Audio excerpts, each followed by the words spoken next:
यत्पादाम्बुजरेण स्वीयानां तान्नजाचार्यान् प्रणमामि मुहुर्मुहुः यदनुग्रहतो जन्तु सर्वदुःखातिकोपरि तमहं सर्वदा वन्दे श्रीमद्वल्लभनन्दनम् अज्ञानतिमिरान्धस्य ज्ञानाञ्जनशलाकया चक्षुरुन्मीलितं येन तस्मै श्रीगुरवे नमामि हृदये शेषे नीलाक्षिराभिसायिनं लक्ष्मीसहस्रलीलाभिः बलान्तं चतुर्भिश्च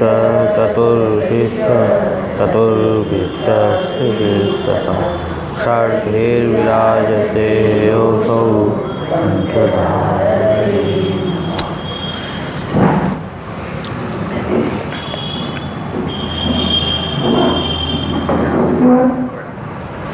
आविर्भाव तिरोभाव शक्ति वै मुरवैरिणः भक्त्या तो आद्यो द्वितीयस्तु तदभावाद हरौ सदा। द्वितीय છે ય ભૂલાઈ ગયો છે, પેલા સુધારેલો છે આપણે તો બધી. દ્વિતીયસ્તુ તદભાવાદ હરૌ સદા, ખાલી દ્વિતીય લખો ને, દ્વિતીય ય છપાણો એમાં. એવં સર્વેષાં તુલ્યતામ ઉપપાદ્ય ઘટાદીનામ અપી બ્રહ્મત્વાદ નિત્યતા ઇતિ વક્તુમ યુક્તિમ આહ આવિર્ભાવ તિરોભાવૌ ઇતિ. બધાની તુલ્યતા બતાવીને ઘટાદી જે પદાર્થો જે છે એ બ્રહ્મરૂપ છે, નિત્ય છે. બધા જ બ્રહ્મરૂપ પદાર્થો છે, નિત્ય છે. એ બધાની તુલ્યતા બતાવીને અને એની આગળ યુક્તિ કહે છે.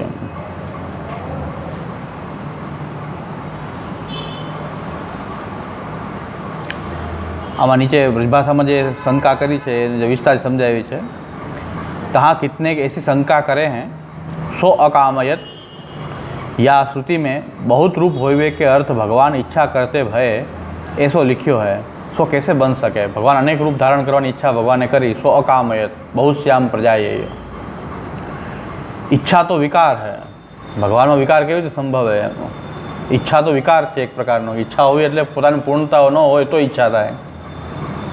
इच्छा तो विकार है तथा अनित्य पदार्थ है. इच्छा पर अनित्य पदार्थ है. तो भगवान यदि इच्छा करते हों तो भगवान हूँ इच्छा वाले होवे तो विकारी भय.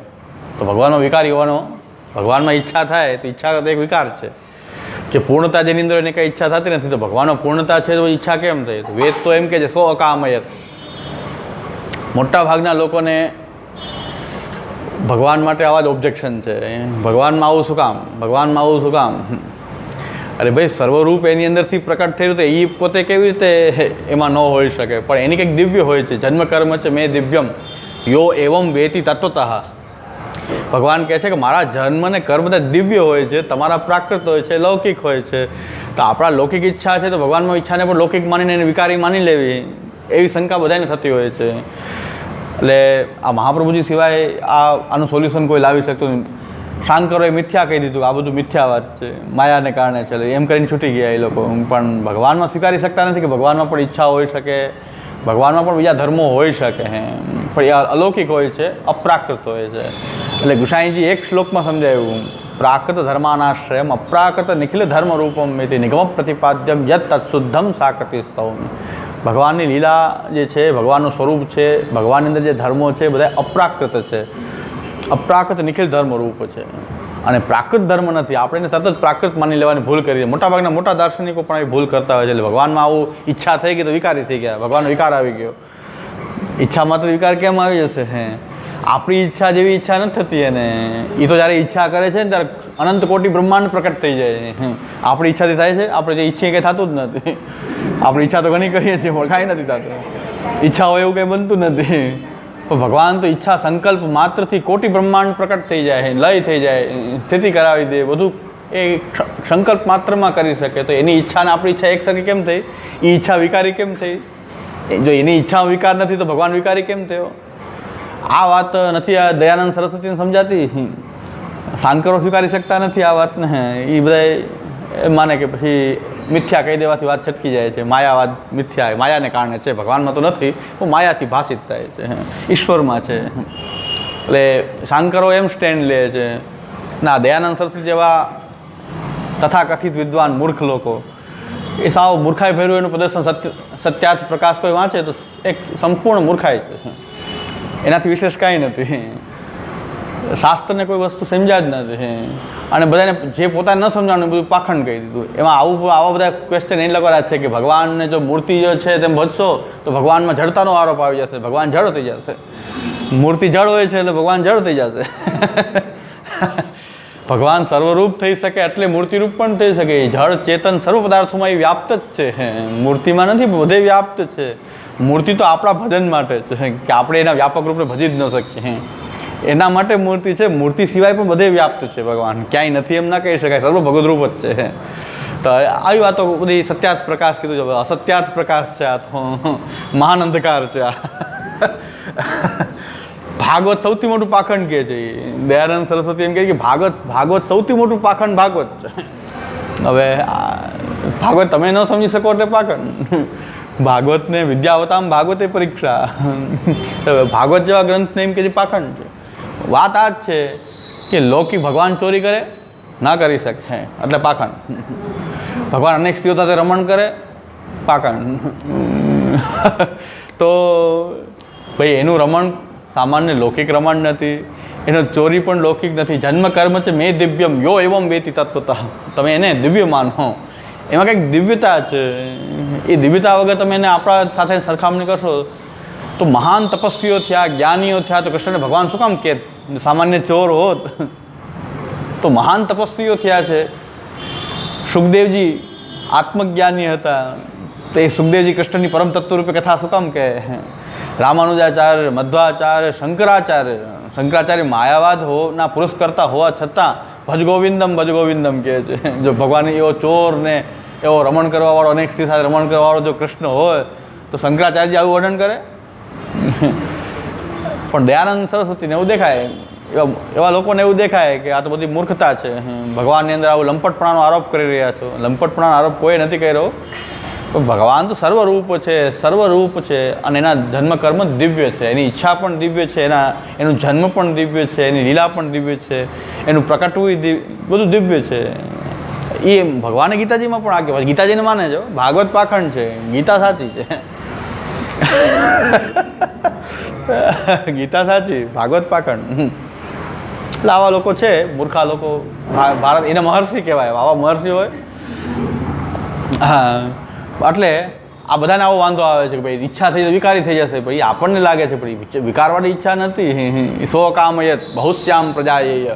વેદ કહે છે પાછું, વેદ કહે છે બહુશ્યામ પ્રજાએ, અનેક રૂપે હું થઈ જાઉં એવી એની ઈચ્છા હતી. શું કામ ન થઈ શકે? ભગવાનને શું બંધન છે? એ ઈચ્છા ન કરી શકે? ભગવાન ઈચ્છા ન કરી શકે? સામાન્ય લોકમાં જે સામર્થ્ય છે એવું સામર્થ્ય એમાં ન હોય? એવું કેમ માની શકાય કે જેને આ સૃષ્ટિનું આટલું સર્જન જે કરનાર જે છે તો એ કામના પણ ન કરી શકે? પણ એની કામના લૌકિક નથી હોતી. જેમ કે ઉત્તમ સાધુ પુરુષો હોય છે એને પણ કામના હોય છે, એમ ના કહી શકાય એમાં કામના નથી હોતી. નિષ્કામ હોય એમાં પણ કામ હોય છે. અલૌકિક કામ તો હોય છે એની અંદર. લૌકિક કામ નથી હોતું તો અલૌકિક કામ હોય છે. ભગવાન મેળવવાની કામના હોય, જેની લૌકિક કામના નથી રહેતી એની અંદર. એની કામનામાં પણ દિવ્યતા તો આવી ગઈ ને. મહાન ભક્તોમાં પણ કામના છે. એટલે દેવ પ્રસાદ કામ્યા ચ ચિત્સુદ્દેશ્ચ કામના મોક્ષશ્ચ કામનાશ્ચેતિ કામનાયમ ન કામના. આ ત્રણ કામના હોવા છતાં પણ કામના નથી. ભગવાનના પ્રસાદની કામના છે, પ્રભુના કૃપા. દેવ પ્રસાદ કામ્યા ચ ચિત્સુદ્દેશ્ચ કામના. કોઈ કર્મ કરનારો કે મારું ચિત્ત શુદ્ધ થઈ જાય, અંતઃકરણ પવિત્ર થઈ જાય, અંતઃકરણની શુદ્ધિ થઈ જાય, એ પણ કામના છે, છતાં કામના નથી. અને મોક્ષની કામના, લૌકિક કામના નહીં પણ મોક્ષની કામના, ભગવત સાયુજ્યની કામના. એ કામના હોવા છતાં પણ કામના નથી. અને આપણે ત્યાં તો મોક્ષ કામના પણ નથી. પુષ્ટિ માર્ગ તો એનાથી પણ આગળની વાત છે, પણ છતાં મોક્ષની કામના કોઈ નહીં હોય ને એ પણ કામના નથી. કારણ કે લૌકિક કામ નથી, એને અલૌકિક કામ, મોક્ષનો કામ. ભગવાનની પ્રસન્નતાની કામના કરવી, ભગવાન મારી પર પ્રસન્ન થાવ, એ કામના હોવા છતાં કામના નથી. અને મારું ચિત્ત શુદ્ધ થઈ જાય એવી કામના પણ કામના નથી. એટલે આ એક શ્લોક છે એવો, લગભગ રામાનુજ સંપ્રદાયનો છે. દેવ પ્રસાદ કામ્યા ચ ચિત્સુદ્દેશ્ચ કામના અને મોક્ષશ્ચ કામનાશ્ચેતી કામનાયમ ન કામના, આ કામના હોવા છતાં કામના નથી.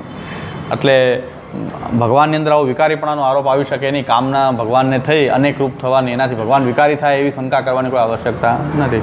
એના માટે શ્રી મહાપ્રભુજી સમજાવે છે આવિર્ભાવ તિરોભાવ શક્તિ વૈ મુરવૈરીણ. ભગવાનની અંદર રહેલી આ શક્તિ છે, કયા રૂપથી આવિર્ભાવ થવું, કયા રૂપનો તિરોભાવ કરવો, એ ભગવાનની પોતાની આ શક્તિ છે. આવિર્ભાવ અને તિરોભાવ બે ભગવાનની મુરવેરી એવા ભગવાનની આ શક્તિ છે. ભક્ત્યા તુ આદ્યો દ્વિતીયસ્તુ તદભાવાદ હરૌ સદા. ભક્ત્યા તુ આદ્યો, ભક્તિથી ભગવાનનો આવિર્ભાવ થઈ જાય, અને દ્વિતીયસ્તુ તદ અભાવાદ, ભક્તિનો ભાવ હોય ત્યારે તદ અભાવાદ હરૌ સદા, ત્યારે અંદર સ્થિત રહે છે. તદ અભાવાદ હરૌ સદા, બહાર રૂપ પ્રકટ ન થાય, અંદર અંદર પોતાની અંદર જ રહે એ તિરોભાવ છે. જ્યારે પ્રકટ કરવાની ઈચ્છા કરે ત્યારે ભગવાન પોતાના અંદરથી જગતરૂપનો આવિર્ભાવ કરાવે છે, અન્યથા પોતાની અંદર સ્થાપિત કરીને રાખે. તો બે શક્તિ એની છે, શક્તિનો ઉપયોગ કરે, એક રૂપથી આવિર્ભાવ થાય, બીજા રૂપથી તિરોભાવ થઈ જાય. તો આવિર્ભાવ એટલે શું? આવિ પ્રકટમ ભાવયતિ ઇતિ આવિર્ભાવ. આવિર્ભાવ એટલે પ્રકટ થવું, જે વસ્તુ છે એ બહાર આવવી, ઉત્પાદન કરવું નહીં, પણ જે છે એનું પ્રકટ થવું. ઉત્પત્તિ અને નાશની કોન્ટ્રારીમાં આપણો સિદ્ધાંત આવિર્ભાવ તિરોભાવનો. જગત ઉત્પત્તિ નાશશીલ નથી, દેખાય છે પણ ઉત્પત્તિ નાશશીલ નથી. એનો આવિર્ભાવ જગતરૂપથી આવિર્ભાવ થાય છે. ભગવાનમાં એ જગતરૂપતા એના સદંશમાં જ રહેલી છે. સદંશનો જ આવિર્ભાવ છે જગત. તો ભગવાનના સચ્ચિદાનંદ ભગવાનમાં સદંશથી આ જગત પ્રકટ જ છે. એનો ભગવાન પોતાના સ્વરૂપમાંથી બહાર એને પ્રકટ કરે, એને બહાર આવે. તો એ આવી પ્રકટમ, આવી એટલે પ્રકટ, આવી પ્રકટમ ભાવયતિ ઇતિ આવિર્ભાવ.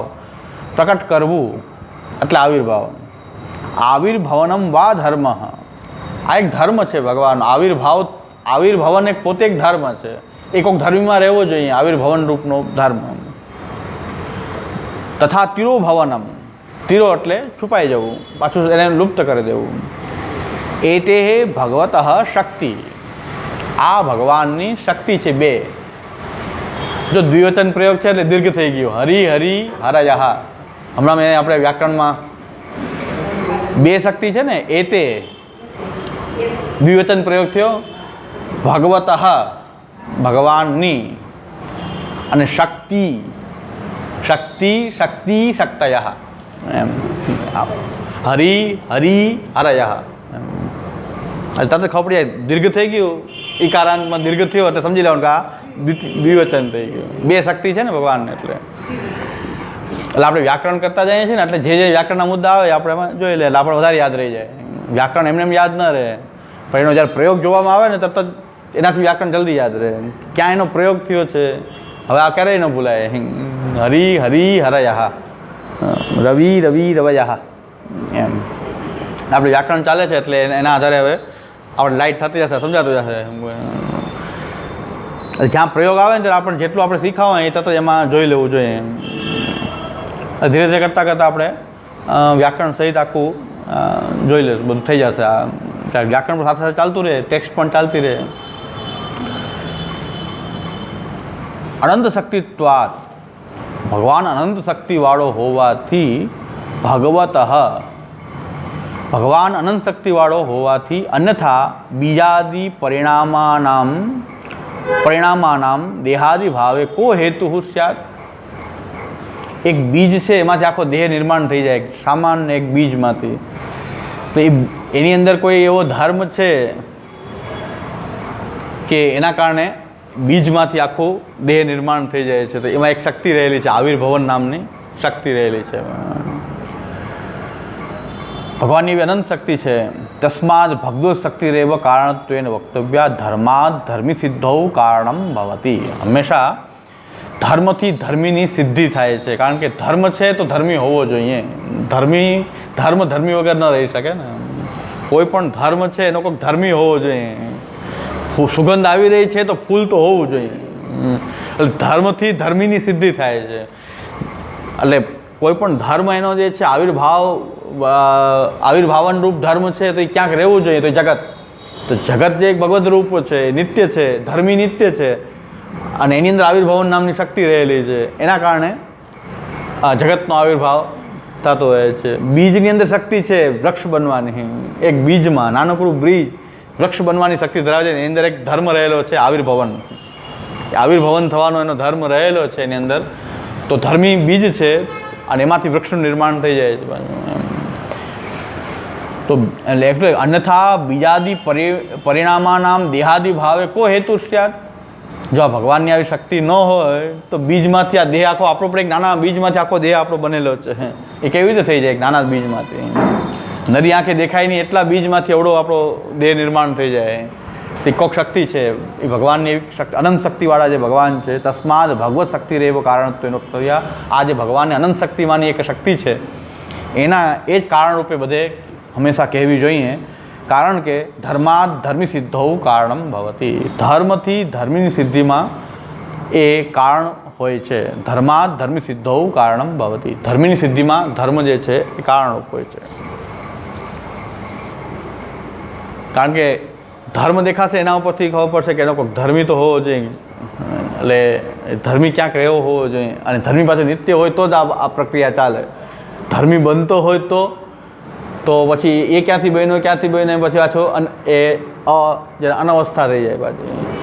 એટલે એક નિત્ય ધર્મી હોય એમાં આવિર્ભાવ નામની શક્તિ છે. એના કારણે આવિર્ભાવ તિરોભાવ એનો થયા કરે છે.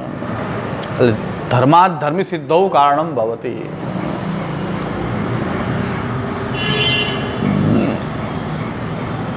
આ જગતને જોઈને આ જગત આવું વિચિત્રતાથી ભરેલું છે તો ગટુલાલાજીએ વેદાંત ચિંતામણીમાં ગટુલાલાજીએ કીધું કે ભાઈ કોઈ પણ વસ્તુ છે કાર્યરૂપ પ્રકટ થઈ છે તો એનું કારણ હોવું જોઈએ.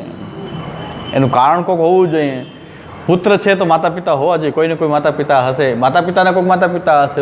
આ આખી પરંપરા ચલાવશું તો છેલ્લે કાંઈક એક તો માનવું પડશે કે જે નિત્ય હોય. માતા પિતા માનશો તો તમારે એક પોઈન્ટ એવો માનવું પડશે છેલ્લે કે એ નિત્ય હોય તો આ બધાનું એ ક્યાંથી આવવાથી સવાલ તો ઊભો જ રહેશે. અનવસ્થા થશે તો એકને તમારે નિત્ય માનવું પડશે. એ તત્વ જે છે એ બ્રહ્મ છે, પરમાત્મા છે. નાસ્તિકો નામ સમજાવે છે. ગટુલાલાજી પહેલું પ્રકરણ લખે છે નાસ્તિક્યોચ્છેદ નામ પ્રથમમ પ્રકરણમ. વેદાંત ચિંતામણીનું પહેલું પ્રકરણ લખ્યું છે નાસ્તિક્યોચ્છેદ. નાસ્તિકતાની વાતોનો ઉચ્છેદ કરવો. તો નાસ્તિકતાની વાતનો ઉચ્છેદ કરતા એમ બધા કે જો આપણે સંતતિ હયાત છે તો માતા પિતા છે. એ કોઈકના માતા પિતા એના પણ કોઈક માતા પિતા હશે, એના કોઈક માતા પિતા હશે, પણ છેલ્લે તમારે એક તો કંઈક પરમ પિતા કોઈક માનવો પડશે ને છેલ્લે. એને મેં પુરુષોત્તમ કહે, ભગવાન કહે, કૃષ્ણ કહે, જે કહો બ્રહ્મ કહે કે એક પોઈન્ટ તમારે માનવો પડશે. બીજું કાગડા કાળા હોય છે, મોર જે છે વિચિત્ર રંગવાળા હોય છે. તો એમાં પણ કોઈ આ ક્યાંથી આ વિચિત્રતા પ્રકટ થઈ તો એક પોઈન્ટ એવો માનવું પડશે કે છેલ્લે પાછું એ સર્વરૂપ જેની અંદર હોય કે નહીં બહાર પ્રકટ થઈ શકતું હોય એવું એક અંતિમ તત્વ માનવું પડશે. તો આ બધી વિચિત્રતાઓ જગતની છે. આમ એટલે ઊંધેથી કાન પકડાવે છે. નાસ્તિક્યોચ્છેદ કે તમે એમ કહેશો શાસ્ત્ર કહે છે એમ નહીં. ઊંધેથી નાસ્તિક્યોચ્છેદ નામનું પેલું પ્રકરણ લખ્યું છે ગટુલાલાજી કે નાસ્તિકોને જવાબ. નાસ્તિકોને કંઈક સમજાવવું પડે કે તમે આને મૂળ ઉત્પત્તિ એકમાંથી તમારે માનવી પડશે. એટલે એવી કોઈક શક્તિ છે કે જે સર્વરૂપથી આવિર્ભાવ એકને એક તત્વ એવું છે કે સર્વરૂપથી અનેક રૂપ થઈ શકે છે. એવું એક તત્વ તમારે છેલ્લું પોઈન્ટ માનવું પડશે. એને બ્રહ્મ કહેવાય, એને પરમાત્મા કહેવાય. એ પરમ તત્વ જે છે એ અનેક રૂપ એ જ થાય છે. એ જ વેદ કહે છે સો કામ એ બહુશ્યામ પ્રજાએ. એ ગટુલાજી આમ શરૂઆત ન કરીએ સો કામ એ બહુશ્યામ પ્રજાએ તો નાસ્તિક ન માને. કાંઈ વાંધો નહીં, આમ શરૂ કરો કે કાગડો કાળો છે, મોર અલગ રંગવાળો છે, પીછાનો અલગ રંગ છે, એ બીજા અલગ અલગ પક્ષીના અલગ અલગ રંગ, આ વિચિત્રતાઓથી ભરેલું આખું આ જગત છે. એ ક્યાંથી આવી વિચિત્રતા? એના બીજમાંથી આવી, એના અંડામાંથી આવી, પછી એ આવ્યું. એ ક્યાંથી આવ્યું?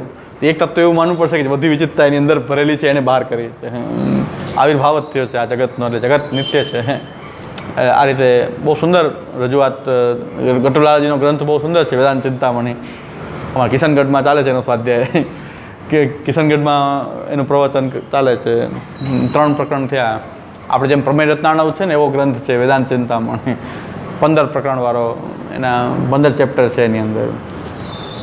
શુદ્ધાદ્વૈત બ્રહ્મવાદને સમજવા માટે એક પ્રમેય રત્નાણવ છે, એક વેદાંત ચિંતામણી છે અને એક શુદ્ધાદ્વૈત માતન છે ગિરધરજીનું. એમાંથી આ 2 ગ્રંથો. પ્રમેય રત્નાણવ બહુ ફેમસ છે પણ વેદાંત ચિંતામણી બધા ઓછા લે છે. જુનાગઢમાં કદાચ કોઈ ચાલુ તો કર્યું છે કોઈ.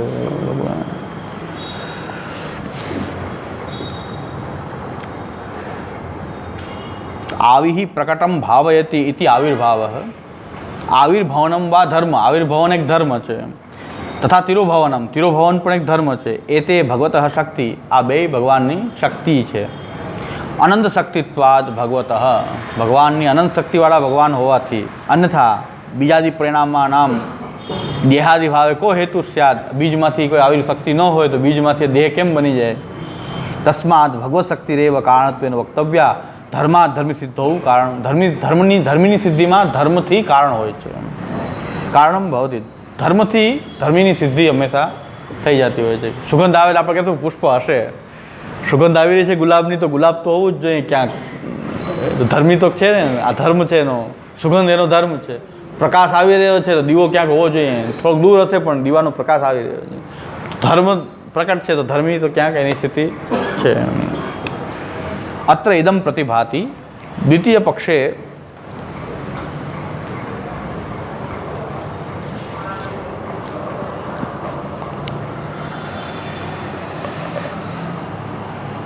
અત્ર ઇદમ પ્રતિભાતિ. દ્વિતીય પક્ષે બીજી રીતે જોઈએ તો આવિર્ભવન રૂપાત ધર્માદેવ ઘટાદેહે આવિર્ભાવ રૂપ ધર્મી સિદ્ધૌ સત્યામ આવિર્ભાવ રૂપ ધર્મ એવ કારણમ નનુ અસ્ય ધર્મરૂપત્વાદ ધર્મી આશ્રયો વાચ્ય. આવિર્ભવન રૂપાત. આવિર્ભાવન લખ્યું છે ને, આવિર્ભવન ભાવન છે. આવિર્ભવન રૂપાદ ધર્માદેવ. આવિર્ભવન રૂપ ધર્મથી ઘટાદેહે આવિર્ભાવ રૂપ ધર્મી સિદ્ધૌ સત્યામ આવિર્ભાવ રૂપ ધર્મ એવ કારણમ. આવિર્ભવન રૂપ ધર્મ છે એના કારણે ઘટાદેહનો આવિર્ભાવ થાય છે. ઘટાદેહનો આવિર્ભાવ કેનાથી થાય છે તો ઘટાદેહે આવિર્ભાવ રૂપ ધર્મી સિદ્ધૌ. ધર્મી રૂપ ઘટ પ્રકટ થાય છે પણ ઘટની અંદર આવિર્ભવન શક્તિ રહેલી છે. તો આવિર્ભવન રૂપા ધર્માદેવ ઘટાદેહે આવિર્ભાવ રૂપ ધર્મી. અહીંયા ધર્મ લખ્યું છે ને, ધર્મી. આપણે પહેલાં સુધરાવેલું છે પણ નવું કોઈ હોય તો જ્યાં સુધારી લે. પહેલાં જેને બધા ભણી ગયા છે આપણે 3 વાર, એટલે આપણે પહેલાં સુધારી દીધું બધું.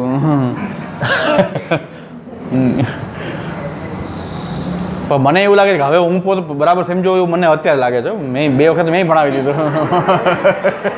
તો આપણે પોતાને એમ લાગે કે હવે કંઈ વ્યવસ્થિત કરતા હોય લાગે. જ્યારે વારંવાર કરી ત્યારે આપણને લાગે કે આપણે હવે આપણે ભણાવી તો દીધું છે. 2 વાર થઈ ગયું છે, આ 3જી વાર છે. પણ 3જી વાર કંઈક સંતોષ થાય આપણને કે હવે દરેક વખતે આપણને કંઈક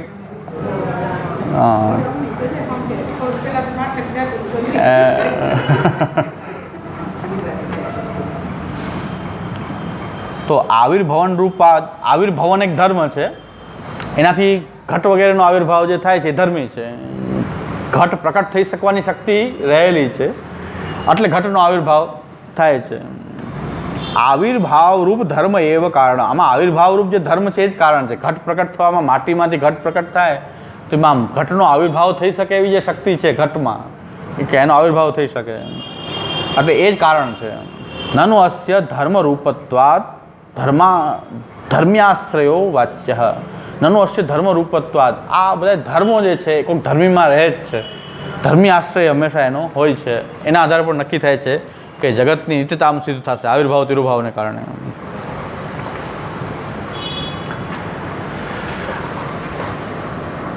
ત્રણ પ્રકારની સૃષ્ટિ. એક વૈદિકી સૃષ્ટિ, એક વૈદિકી સૃષ્ટિ છે, એક બીજી આ જે સૃષ્ટિ આપણે જે અત્યારે આપણે જોઈ રહ્યા છીએ જગતરૂપથી દેખાઈ રહી છે એ સૃષ્ટિ, અને એક આંતરાલિકી સૃષ્ટિ. ત્રણ પ્રકારનો ઘટ છે.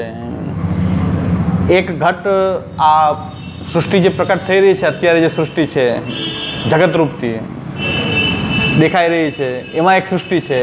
એક સૃષ્ટિ વૈદિકી સૃષ્ટિ છે. વૈદિકી સૃષ્ટિ એટલે કે ભગવાનની અંદર આ બધું જ રૂપ નામ બધા અંદર રહેલા છે, એ વૈદિકી સૃષ્ટિ છે. એને વૈદિકી સૃષ્ટિ પુરુષોત્તમજીએ કીધી છે આવરણ ભંગમાં.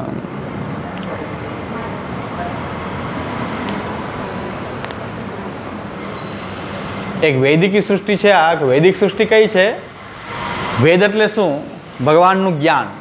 ભગવાનની અંદર રહેલું જે જ્ઞાન જે છે વેદ છે. બહાર જેટલા પ્રકટ થયા એટલા જ વેદ નથી. એ તો એક ચતુર્થાંશ ભાગ પ્રકટ થયો છે બહાર. ત્રિપાદ ઉદ્વ ઉદેત પુરુષ પાદોશ્રી હા ભવાત પુનઃ. આ વેદ જે આપણને અત્યારે બહાર પ્રકટ થયો છે ભગવાનનો પૂરેપૂરો અંદર જ્ઞાન પ્રકટ નથી થઈ ગયું. એ ચોથા ભાગનો વેદ બહાર પ્રગટ્યો છે. જેવી રીતે આપણે કોઈ પણ વાણી જે છે એના સ્ટેજ છે. પરા, પશ્યંતી, મધ્યમા અને વૈખરી 4 સ્ટેજ છે.